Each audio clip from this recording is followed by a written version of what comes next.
Good morning and happy Tuesday, everyone. All right, so I didn't make one of these videos yesterday just because I wanted to see kind of how everyone would adjust to a new week. Mixed with, I did share out a video about Google Classroom and all the really helpful parts of that. So for today, I'm going to kind of answer some questions that I got yesterday. I got the chance to Zoom with a couple of you during that 10 to 12 p.m. time, which was really nice and I think really helpful for you to get some one-on-one work done and some answers really quickly answered, or questions quickly answered. So the big thing that I kind of had in the craziness of all of this forgotten about was reviewing really quickly what the area of a trapezoid is. Now, of course, you guys can always Google these things. I think right now it's really about you all using the life skill of resourcefulness, which is our life skill this week, for a reason. You guys can always use those things. I'm not going to be mad. Even if you used a calculator to find the answer or something like that because you're frustrated or things are just not going right, that's totally fine, you guys. We need to use a lot of patience with ourselves and be really show a lot of forgiveness. It's really important that right now we're not super hard on ourselves, and I hope you guys remember that that is something that I always hold very dear with school. And that it's okay that things aren't going perfectly or that you get frustrated. We'll work through all of it. All right, so the area of a trapezoid. So I have it written out here for all of you. So I'm going to hold it up so that you can see, make sure you can see all of it. And then this way you can always pause this video right now in case you get confused. So at the top here, this is our formula. So remember that A stands for area. And then it's going to equal 1/2 times the height, because that's an H, times A plus B. Now, A plus B are at the top and bottom sides. It does not matter which order they go in because you're adding. And it doesn't matter if the trapezoid's flipped upside down or anything like that. It's just the top and bottom, those two parallel lines. Remember, those two parallel lines will go on forever and ever and never touch. So the easiest way to do this would be to add these two together, then multiply that answer by whatever number is here and cut it in half. So that should really help you for one of the problems that was going on yesterday. I know a couple of people emailed me, and I worked on Zoom with a few people as well, but just as a refresher, I know that's a little bit harder. And it's really, really difficult because not all of you have your CPM books with you, and this is also from the second one. So yay for all of this. All right, so the next thing I wanted to go over was for social studies. I know it's really confusing. Now, I want you to be sure that when you go and you log into social studies, you click on the little newspaper thing. It's going to say week 1 at the top. Just ignore that. Click on that, and that'll enter you into all of the different weeks that are available. You guys can either answer the questions or you can do the crossword puzzle, whichever you feel is more manageable for you. I know for some of us it's really hard to go back and forth through the crossword puzzle and access the reading, whereas the questions that are below it are right there about the reading.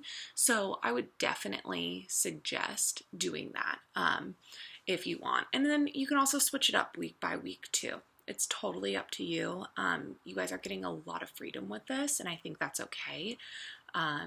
It's really about you learning and self-reflecting on what is best for you. What do you need right now? And if it's too much for one day, that's okay. Something that I've talked to a couple of parents about remembering, and I think it's really helpful for you all too. I talked about this a little bit in my newsletter yesterday, Monday morning. Remember that at school, you're not doing work constantly. You're socializing with people, you're switching classes, you're having snack. It's okay to have a day where you get half of a job done because that actually happens at school. And I know we don't always want to admit that, and you don't, and it sounds weird, but that's a thing that happens. And then a lot of you might go home and finish work because you're like, look, I just couldn't deal with my friends today, or I just needed some time in Australia, or I just need to read my book and check out. And then you make up all that work that you might have quote unquote missed at a later date. And that's okay. So please be gentle with yourself and remember these things, especially right now. This is a lot. With that in mind, couple of more things. The first one is it's super easy to do the ReadWorks assignment online. I can give you a grade right there. It's easy for me to see if you've done it or not. And then that way you don't have to print things or anything like that. You have access to it in the PDF I've sent, or if you picked up a paper packet, but it might just be easier for you to do it online. And you can create your own username and password, I believe. It's just smart to use your MobyMax one, because then if you forget it, it's really hard to just forget it in the first place. So I would really suggest that.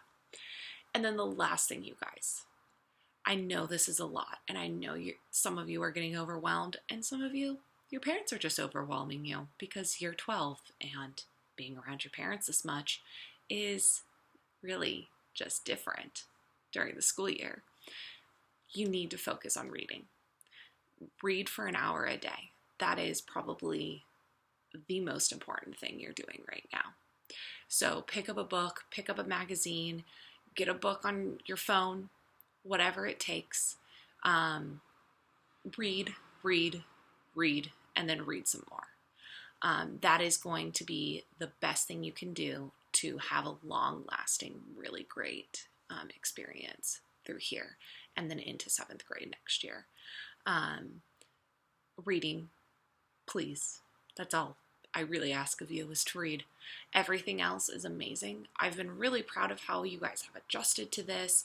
I've gotten to talk to so many of you via Zoom or email or Google Classroom, and it's just been really nice to see how you're all really stepping up to the challenge of how this is different and having to adjust to this. And it's been really incredible to see.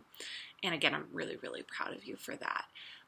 There's a lot of adults out there that are struggling with this, and you're just all like, tell me what to do and I'll do it. And I really appreciate that. So keep up the incredible work, you guys. You're doing amazing. Parents, you're also doing amazing. Remember, they're 6th graders and that it's okay. And they're supposed to act like this. Yeah, they are.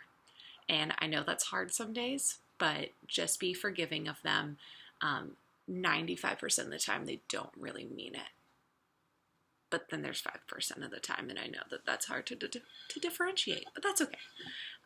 So I really miss all of you, and I've really enjoyed getting emails from you guys, just checking in and saying hi. It's really nice to see all of you and hear from you. And then again, I'm going to send out a link to a Zoom meeting later today for tomorrow morning. We'll do kind of a small classroom meeting, mostly just kind of a Zoom hangout, because I know that a lot of you want to participate in that. It's not required. It's just kind of a fun thing. So, yeah, look out for that later today. All right. Have a great day. Get stuff done and read. All right. Bye.